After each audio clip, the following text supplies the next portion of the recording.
noches nuevamente. Vamos a iniciar con el recital poético. Este es un evento organizado por Hipatia Ediciones. Las autoras que nos acompañan hoy son Carolina O. Fernández, Lourdes Aparición, Patricia Colchado. Las tres pertenecen al catálogo de la editorial. Entonces vamos a iniciar con el recital. Carolina.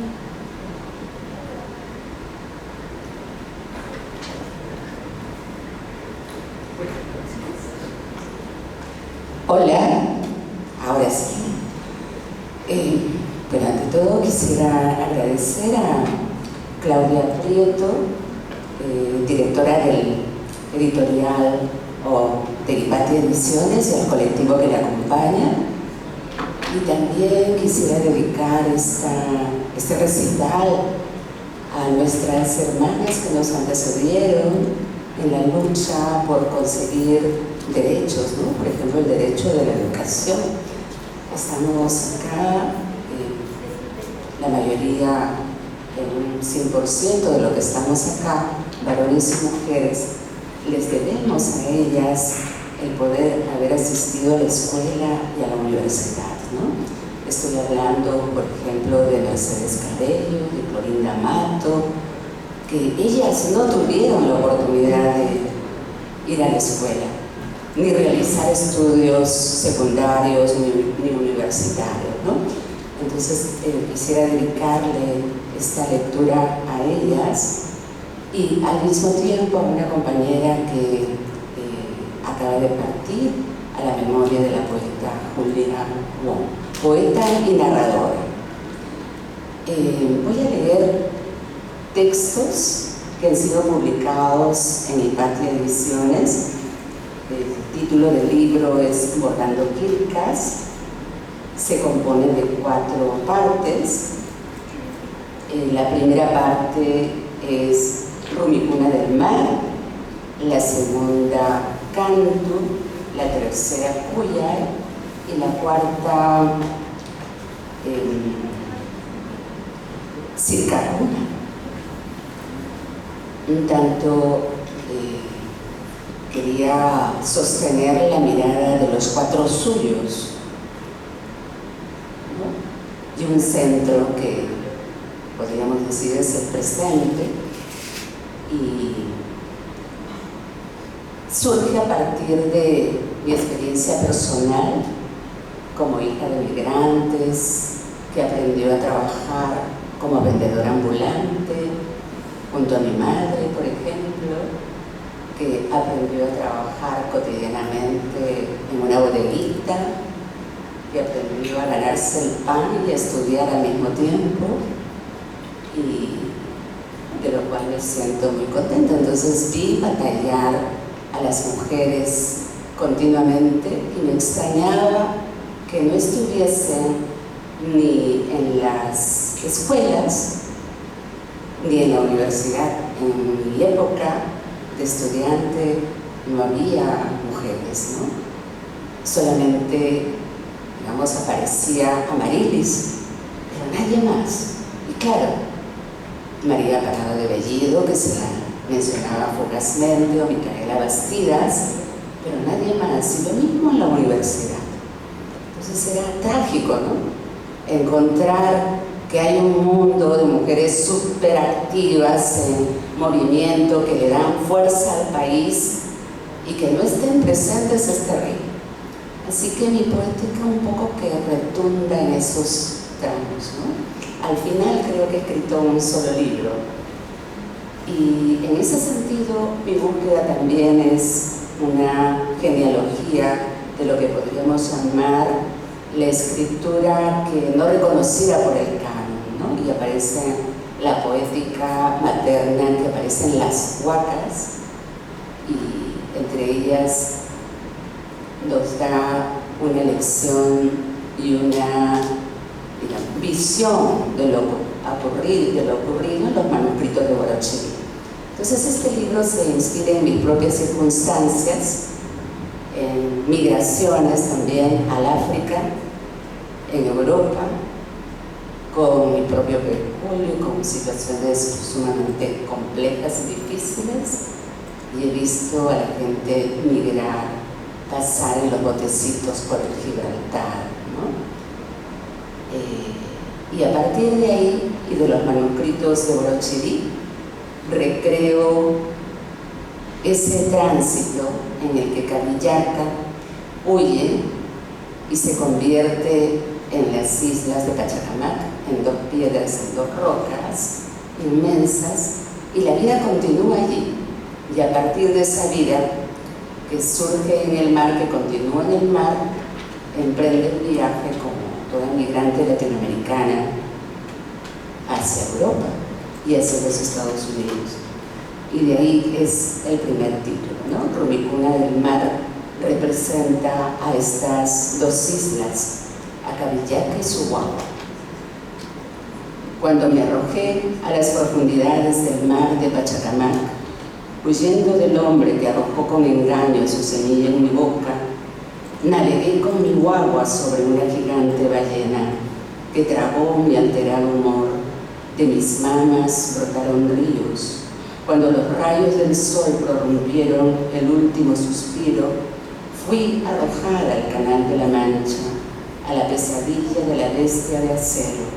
Sentí que jamás volvería a ver el santuario de piedras, ni el bosque amado de mi juventud.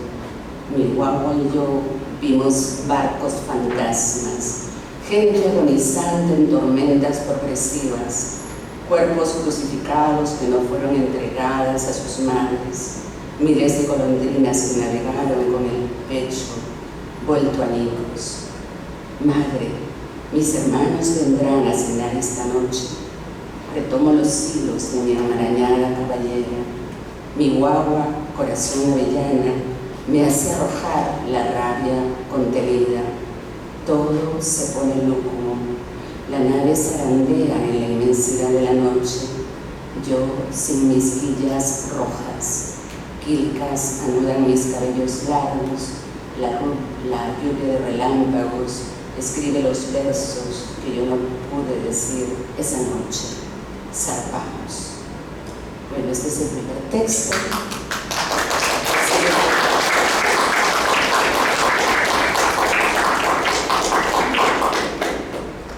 Gracias, Carolina. Bueno, primero agradecer a Hipatia Ediciones por este espacio. Es la primera vez que coincidimos, creo que la mayoría de las autoras. Estoy muy contenta por eso, escucharlas de tan cerca también. Hace unas horas justo hablamos con Carolina un poco acerca de cómo estábamos llevando ciertas circunstancias en nuestras vidas también, y me hizo reflexionar sobre en realidad lo que es escribir en circunstancias en las que a veces no podemos ni siquiera sostenernos nosotras mismas, ¿no? Para poder empezar, les leeré un poema de mi libro Pacheta, ya creo que la mayoría lo conocen, Suelo firme. Tiene un epígrafe de Alejandro Peralta. Desde aquel día de charcos no ha cesado el llanto de las calaminas y no hay alpiste ni cantos de jilgueros.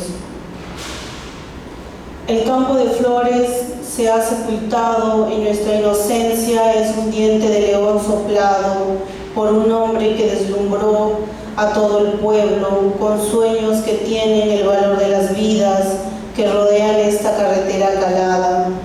Ni los perros son tan amestrados, ni la lluvia contiene la terquedad de un líder sediento de venganza, ni mis padres, ni los tuyos, ni los nuestros dejan de arrojar piedras a un tirano que cierra la puerta cuando reparte las armas. Hemos cruzado los ríos, la selva parece una hiedra apiñada, donde cubren nuestros rostros infantiles para que no nos vean mover los labios pidiendo ayuda. ¿Qué somos para esa gente? Si los he dicho que soy hombre y sigo escuchando llorar a mujeres siendo ultrajadas, niños obligados a desgarrarse la sonrisa, madres pidiendo soltar a sus hijas, llanto de perros sacrificados, casas ardiendo como leños frescos, gallinas fusiladas. Corremos el suelo, nos aprietan las cabezas, y orina en nuestros rostros. ¿Qué es esta que llaman vida? ¿Qué es esto que no es camino? ¿Qué es? No soy un hombre que busca futuro, soy un niño que no duerme, pensando en cómo dejar escapar un grito, porque tengo 8 años y quiero aprender a escribir.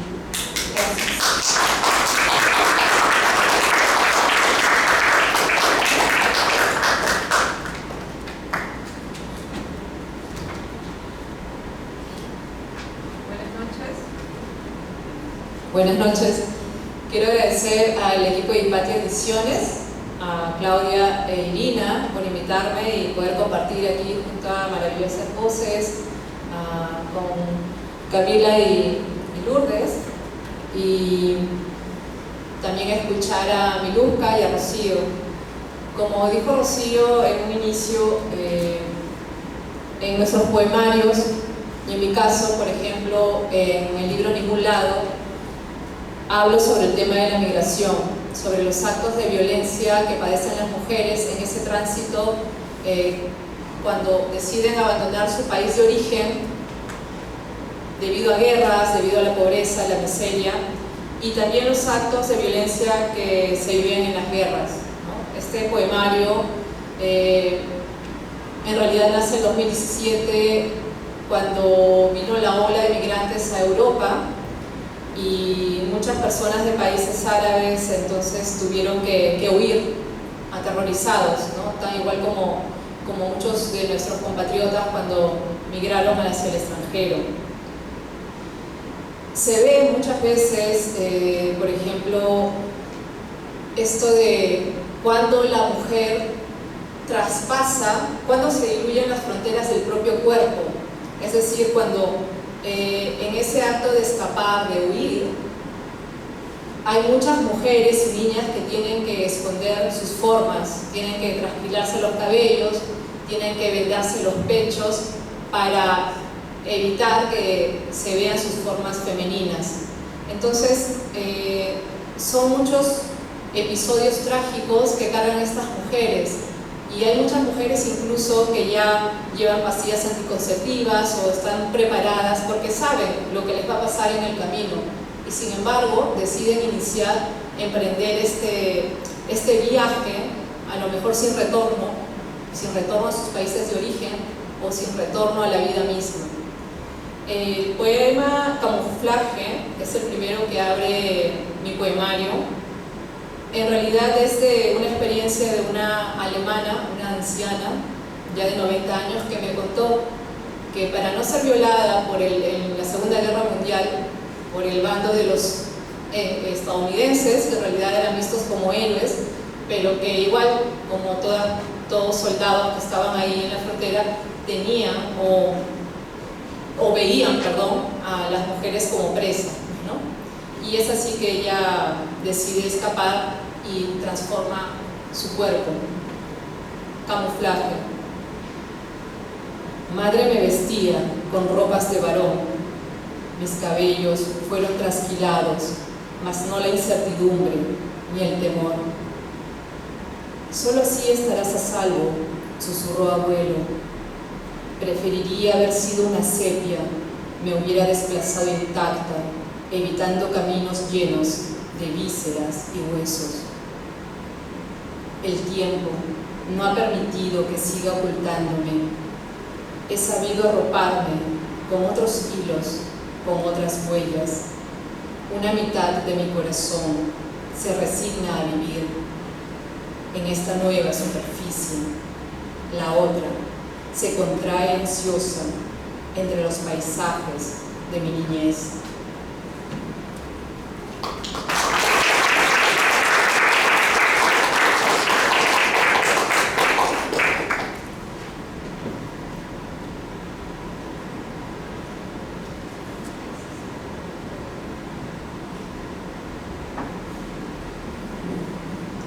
De la segunda parte, canto, que es la flor, que es originaria de Perú, ¿no? La cantuta. Voy a leer un texto que empieza con un epígrafe de Martín Adán. El sol tiene en el árbol inquietudes de pájaro. y que nace cuando por mi barrio estaban haciendo reconstrucciones de la pista y la acera y estaban a punto de tumbar varios árboles. Un día más en la intemperie, con los brazos en alto, inhalo la sombra de un cielo en llamas. El sabor del ciprés almendra mis raíces, abraza la fotosíntesis mi continente prieto. Me dispongo a arrancar la mala hierba consonante de la jardinera que me alberga. Todo es cortar y florecer. Ayer morí 1000 veces. Espátulas y lampas cercenaron mi corteza. Al lado del colibrí subyace un lirio moribundo. ¿Cuánto hice por sentir los arcoíris? ¿Cuánto sigo inhalando el mundo? ¿Será que han perdido los sueños de mayo caudaloso? Gracias.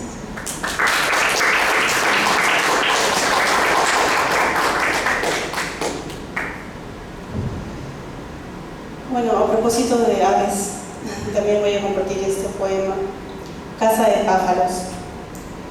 Cuando despertaba el sol, mi casa era también casa de pájaros. Volaban sobre ella aves pequeñas que se dejaban caer para comer de los granos de arroz que mamá dejaba por compasión. Mamá pensaba que debíamos alimentar a las aves, que a veces eran espíritus mirándonos las zanjas en nuestra piel y poniendo a prueba nuestra humanidad. Cuando despertaba el sol, mi madre despertaba antes, recorría las calles como el ave recorre los cielos en busca de comida. La vida era una constante de búsqueda para ella. En el centro de este pueblo, mi madre construyó un nido seguro. Nosotros dábamos vueltas como polluelos a la hora del almuerzo. No conocía los kilómetros que ella recorría, ni los frutos que dejó en el camino cuando volvía del trabajo. Solo recuerdo a sus brazos abrirse como alas, como un pájaro protector. Mi casa era también casa de pájaros. Había libertad y sabíamos comernos hasta las penas.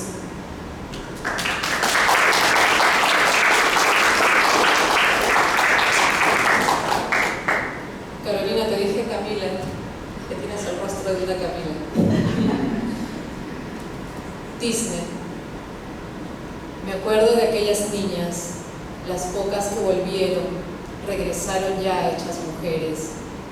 Sus ojos no brillaban más al mirar la arena blanca. Se les negó la ilusión de pintar sus manos con heno. Sus almas parecieron impregnarse de Disney. Les fueron extirpados sus encantos, su fragilidad devorada por lenguas de fuego. La angustia era una flor negra, inmensa, carnívora, que crecía dentro de nosotras. Por mucho tiempo nuestros cuerpos fueron cobijo de temblores. Atardecía.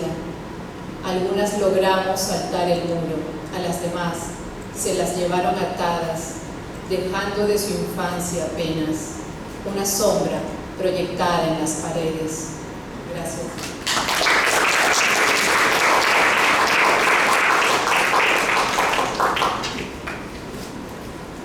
De la cuarta parte, Citaguna, voy a leer un texto dedicado a mamá Angélica, en diálogo con mi madre, que es Andrea.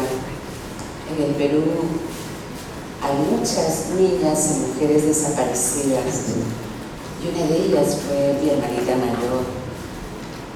Yo era muy niña y vi sufrir a mi mamá muchísimo por esa desaparición.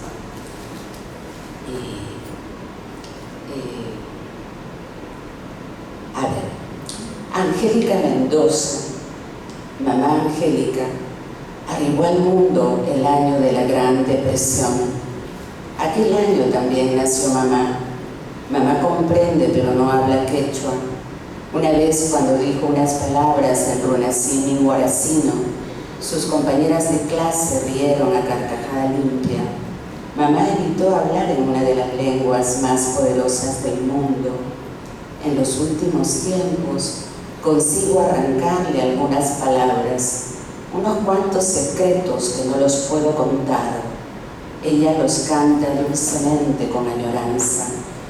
Mamá Angélica cultivó los caminos de la piedra viva, hablábale al río, a la alondra, a las granadas, a las bugambilias, cantábale al viento, a las aguas calientes, a la jonjolí, cantábale de los desaparecidos.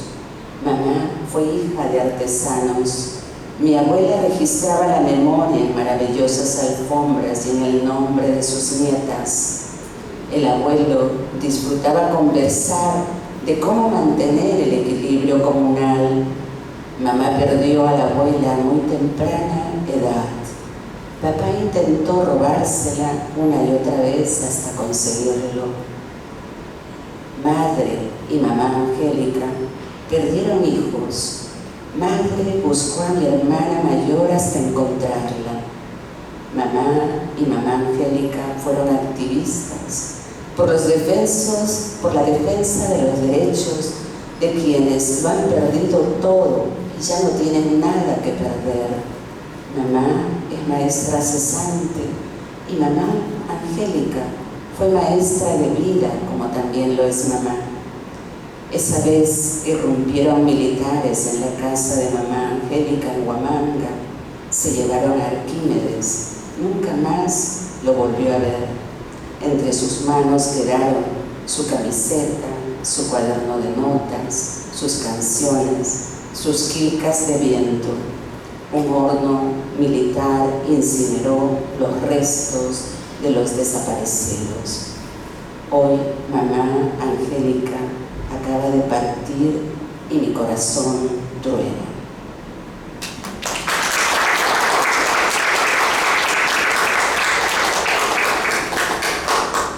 Creo que es importante siempre hablar de nuestros dolores, de las cosas también que nos aquejan, y a veces es necesario escribirlas, como a veces solo es necesario tomarnos un tiempo, ¿no? Entonces, todos hemos pasado por ciertos duelos, ¿no? Duelos con diferentes formas, duelos con diferentes nombres, espacios, ¿no? Yo hace algunos años también perdí a mi abuelo y escribí varios poemas.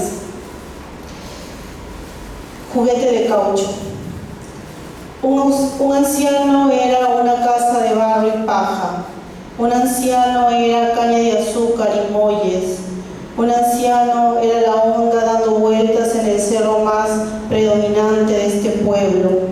Un anciano era una estación que traía flores lilas. Un anciano era limones tamaños de balones de fútbol. A propósito de eso, ese anciano nunca jugó fútbol. Nunca lo vi correr por el campo más que detrás de sus vacas. Asomaba en la perca de piedra su niñez, pero no la usaba, como un buen traje que deja de quedarte con el tiempo. Ya no tiene el tamaño de un niño, no habla suavemente como un niño, ni tiene el tiempo dando vueltas en su juguete de caucho. Una rueda vieja que olvidó algún chofer. Ya no vive el niño que tenía en su mirada.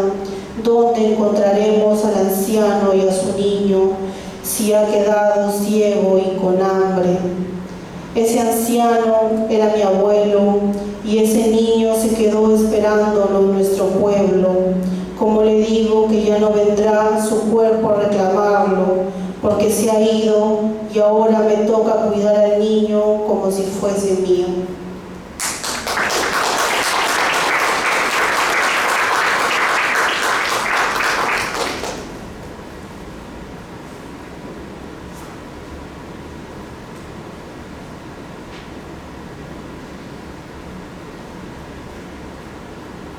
Me ha tocado tu poema.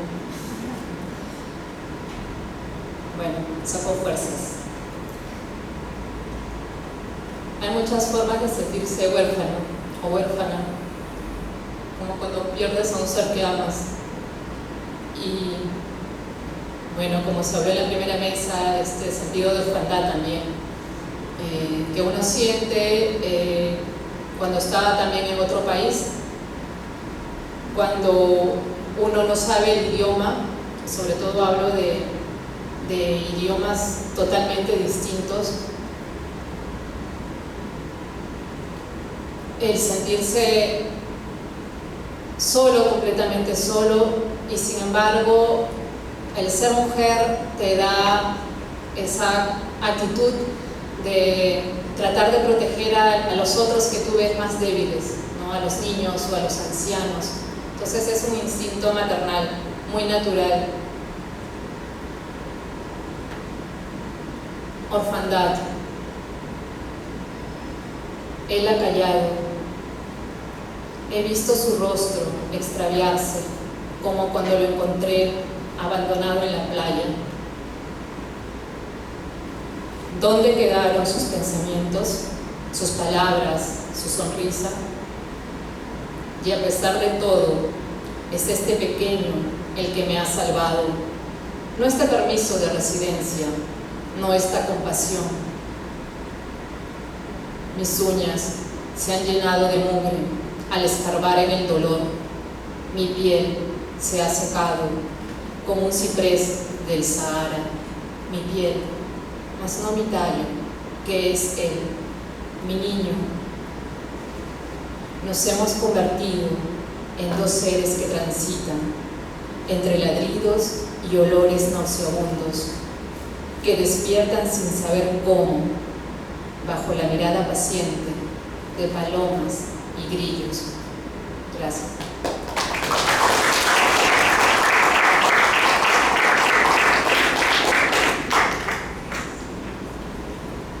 Voy a leer un poema inédito. Me hubiera encantado ser Lorena Ramírez, la gran corredora Rarámuri, o Gladys Tejeda del Valle del Mantaro.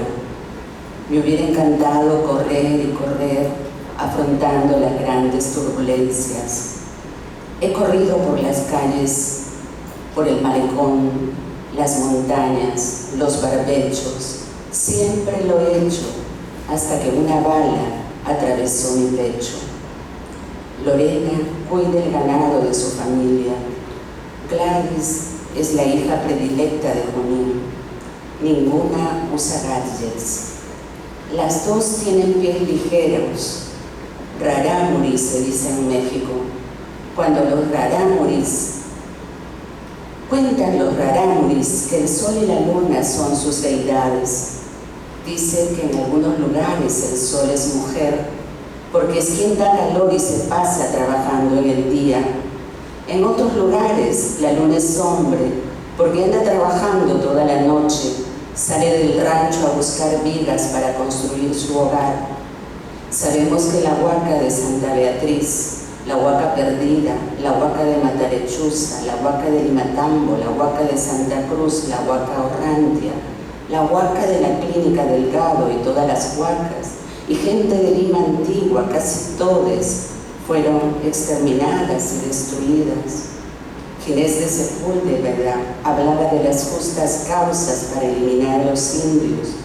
En los 90 dijo lo mismo un padre de la patria, un conocido general marino, y otro bien entrado el siglo XXI. Los que se marchan esperan al camión o al tren macho, se esconden tras el móvil, juegan con armas de aventura, algunos perfilan sus bigotes, otros se comen las cutículas y beben ansiolíticos. Los que van a la guerra y sus víctimas pueden perder para siempre las estrellas, pueden perder el juicio y la mirada transparente. La diplomacia aplaude entre las cámaras y los fotógrafos de Reuter. Los que disparan simplemente obedecen, juran que es por la patria, lanzan bombardas una y otra vez. Mis hermanas del sur llevan en el pecho una guitarra, una mandolina. Hoy se cumplen 150 días de ataque 30.000 asesinados, 70.000 desaparecidos, 10.000 niños, 94 periodistas, ataques aéreos, invasión terrestre, hambruna, guerra total, dice el patriarca israelí. Los que pueden huyen de la muerte, niñas sin madres ni padres caminan entre escombros buscando un mendrugo, otros lloran sin saber qué hallar. Periodista de Al Jazeera abraza a su hijo, perdió a su hijo, a 3 hijos y a su nieto. Acción global, acción global. Niños pakistaní toman un cartel: avisa a los compañeros pronto, avisa a los compañeros pronto. Yo soy Leonarda Valverde, mi hijo Rosalino Flores tenía 20 años, soñaba culminar su carrera. Recibió 36 perdigones disparados por un agente policial, se quedó sin intestinos.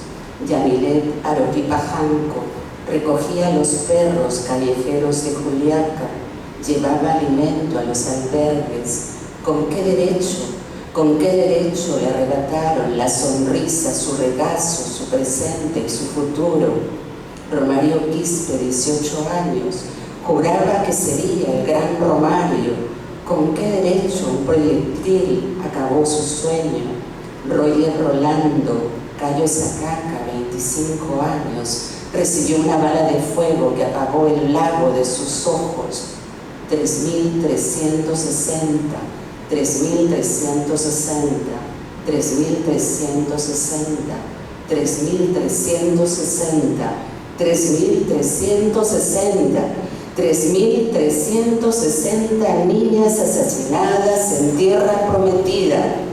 Mientras unas analizan la rentabilidad en TikTok o se exhiben en Instagram como lo hacemos tú y yo, las niñas de la guerra no van más a la escuela, no juegan más en los parques, muros y metrallas atraviesan sus entrañas. Caen gruesas lágrimas de los ojos de montaña, caen lágrimas de los ojos del oso de anteojos. Llora conmigo la parihuana, llora conmigo la azucena, el lirio, la cuculí. Es un crimen ondear la bandera blanca y puede ser un crimen mayor flamear la bandera verde, negra, roja y blanca. Para el mortífero gobernante es una guerra más justa que cualquier otra. Para Fray Ginés de Sepúlveda también había causas justas en la guerra contra los indios. Es que puede haber guerra justa. ¿Existen causas justas para la guerra? No hay guerra justa. No hay guerra justa. No hay guerra justa. Muchas gracias.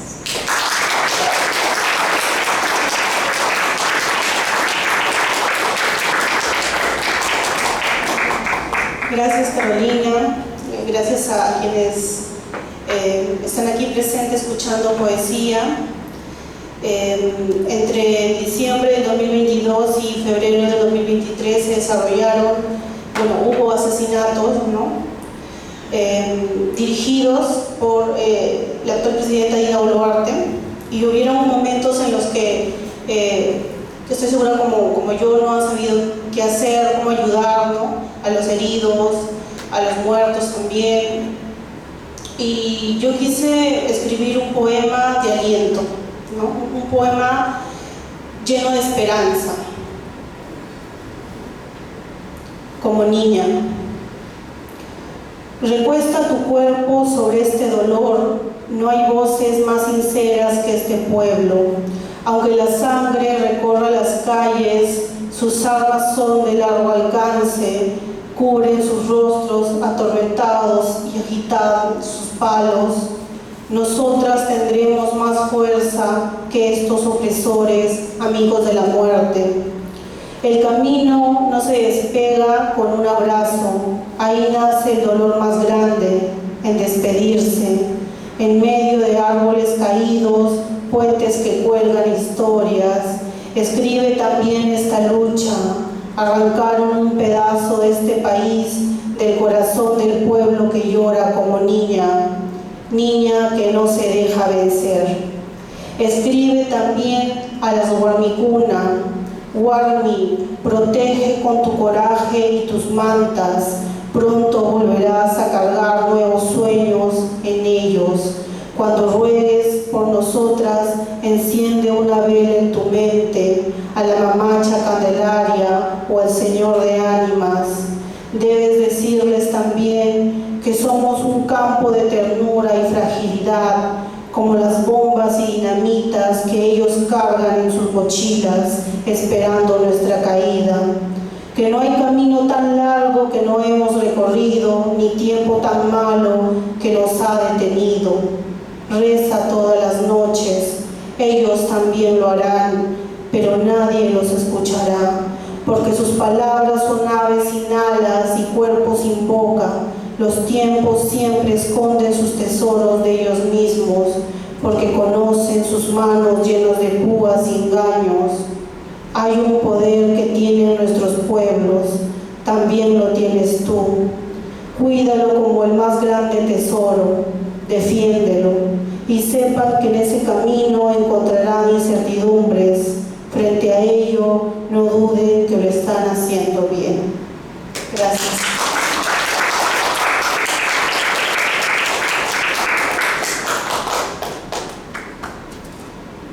Los 3 primeros poemas que leí pertenecen a mi libro Ningún Lado, publicado bajo el sello Hipatia Ediciones.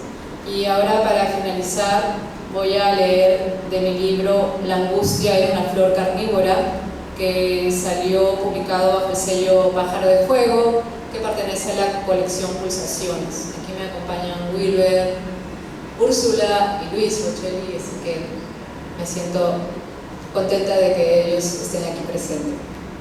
Y por supuesto todas las amistades que han venido y los demás poetas a quienes quiero mucho. Este poema, o este conjunto de poemas que se titula Siete Ñustas, pertenece a un libro inédito que lo continúo trabajando. Están inspirados en uno de los libros de mi padre, de Óscar Colchado, que se titula La doncella que quería conocer el mar y otras leyendas. Como saben muchos de ustedes, mi padre, toda su obra siempre utilizaba la mitología de nuestros pueblos, mitología, leyendas, y bueno, hace 2 días justamente presentamos su obra póstuma, y este poemario o este conjunto está dedicado a él. Sin embargo, Yarajurpay habla sobre la mujer o la niña o la hermana o la hija, la madre, que quiere zafarse de todas las imposiciones impuestas por el hombre de casa. Yarajurpay. Ella quería conocer el mar, osada y rebelde como era. Del valle partimos contentas, a Chachao tu amor enceguecido, patriarcal tu furia arremetió contra Huiñao y su ejército. Las jaulas no deben ser para nosotras, sino para los que nos atan. Frágiles y huérfanas se sintieron Yarajurpay y sus doncellas. En el Hanak Pacha los dioses tejerán nuestra historia. Quisimos descubrir un paraje azul plateado, envolvernos en sus olas saladas. Así avanzábamos, mas nuestro sueño nos costó la vida. Puca puca nuestros pechos, blancas como flores de papas nuestras almas. Todavía no era nuestro tiempo de estar aquí, cenizas de colores al viento. Pututos y quenas evocan los rostros de nuestra infancia. Los cantos de la princesa y su séquito se oyen aún en el cañón de Cotahuasi. Gracias.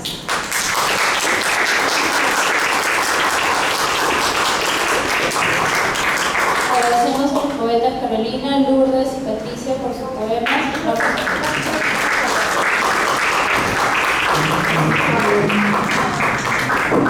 Vamos a comenzar con la segunda mesa. Hago un llamado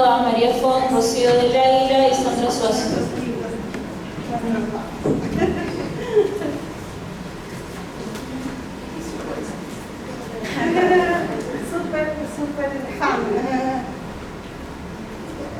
Chicas, a ver, 1, 2 y 3, otra vez, una vez más. Listo, muchas gracias.